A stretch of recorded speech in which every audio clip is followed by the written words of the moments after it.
Jo Ruxton, thank you very much for joining us. My pleasure.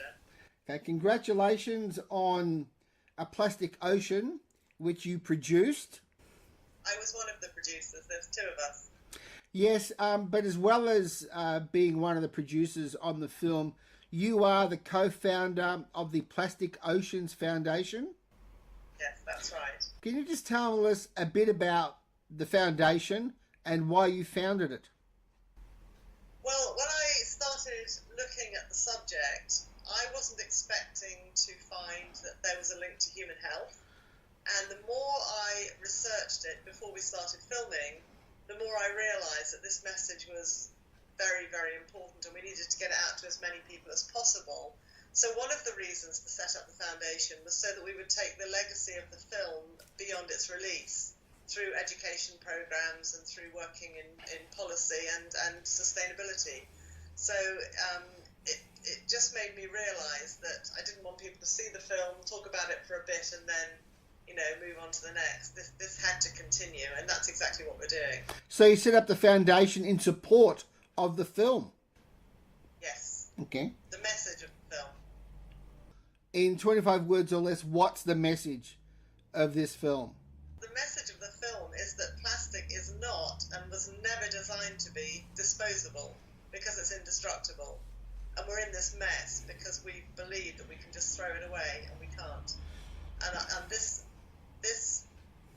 habit that we have is starting to threaten human health. Now, it's a very, very fine documentary. Is it an activist film as well? Can you have both? I think you have to. Originally, I thought the film would probably just be a case of preaching to the choir, and we certainly had some powerful stories, but it was hard to weave it into a full storyline, and that's when Adam Leipzig, our other producer, stepped up because he was responsible for the success of March of the Penguins, so turning what might be a regular wildlife documentary into this film that reached so many households. And that's exactly what he did for us. He wove our film into a much more adventurous story so that people would be entertained whilst learning a very, very important message. I'd like to discuss the emotional impact of this film.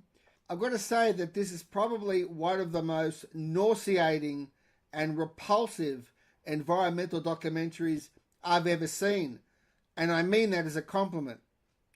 I hope so. We all discuss the environment. We all are aware of environmental issues, of course. We can debate about climate change and how much of it is man-made and what we can do about it. But what I found very interesting about your film and about this issue is that it's a cut-through issue. I dare suggest that regardless of what you think about any other environmental issue, climate change and carbon credits and all that sort of thing, that the idea that someone can throw away a disposable cigarette lighter in Sydney and end up choking to death or causing an albatross in the Midway Islands to starve to death is pretty powerful stuff. Yes, and it was very hard to see that. I mean, when we filmed the shearwaters at Lord Howe Island, I don't know if you noticed in the film, but there were 10 birds lined up on that bed. We filmed the 10th one. They were all the same. All the same. And even the next day when we were heading to the airport, there were dead birds on the road, and, Jen was having a quick look inside them, and it was all of them. And that was heartbreaking. To actually see photographs and footage of bird carcasses on the beach rotting away, and knowing that the only thing that's going to be left of this creature once it's decomposed is going to be the plastic that was in the stomach that killed it, which is what we produced. It's a powerful symbol. It's a powerful image. Absolutely. And yes, I wanted a powerful image. It was this awful situation of wanting to find plastic inside, but dreading seeing plastic inside. And it was similar when we did the submersible shoot. Because of the weather, we weren't able to get out to known debris fields fields, you know, where we knew the currents and the topography had pushed lots of plastic into those places. So when we actually did the shoot, we went to a place where it was safe to go because of the high winds, and put the sub down, and sort of all waiting to find out whether we'd see plastic or not. And we needed the images to create the story. So it was in this awful position of really wanting to find plastic on the seabed, but not wanting to find plastic on the seabed. But, you know, as you saw in the film, they did from the minute they got to the sea floor. You almost set a record for how many pieces of plastic you found in a bird. Incredible stuff. It was just horrific to watch. It really was. Even watching it now in the film, and I've seen this film hundreds of times, as you can imagine, but I still well up the bird bit. But the other one that I found particularly difficult was the Tuvalu sequence. The island is a perfect illustration. It's almost as though you had a designer go out and say, construct us a visual illustration of what the situation is. There you have an island that's literally dying under the weight of its own plastic waste. It's extraordinary.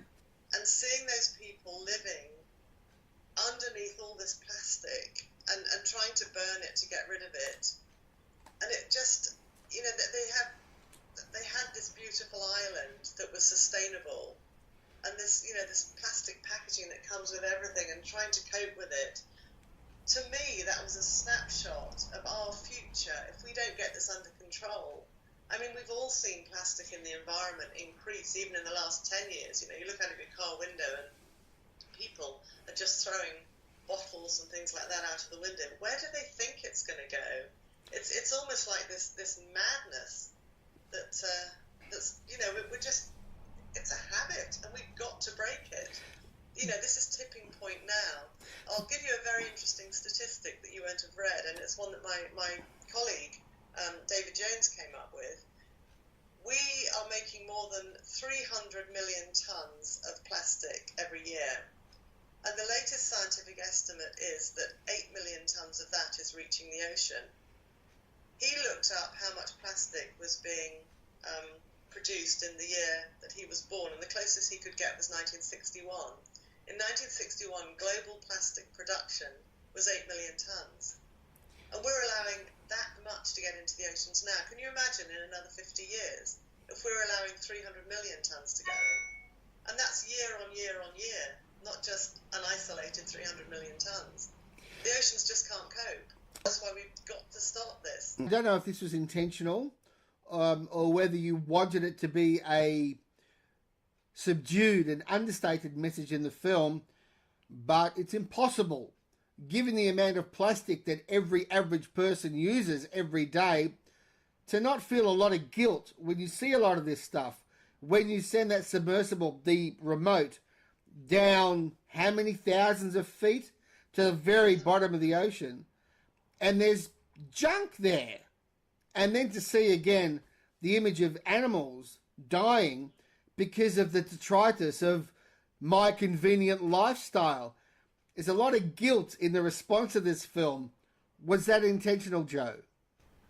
Well, we had to trigger that response somehow. And we were discussing, how do we do this? Do we point fingers at the producers? Do we point fingers at people like DuPont? You know, is it something that we can do?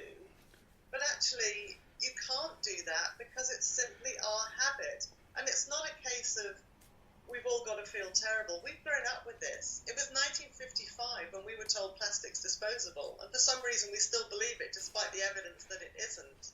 So it was having to turn a mindset, and that's why we brought it back at the end. You know, we could have been criticised for showing developing countries and the problems they have, but it's not their fault.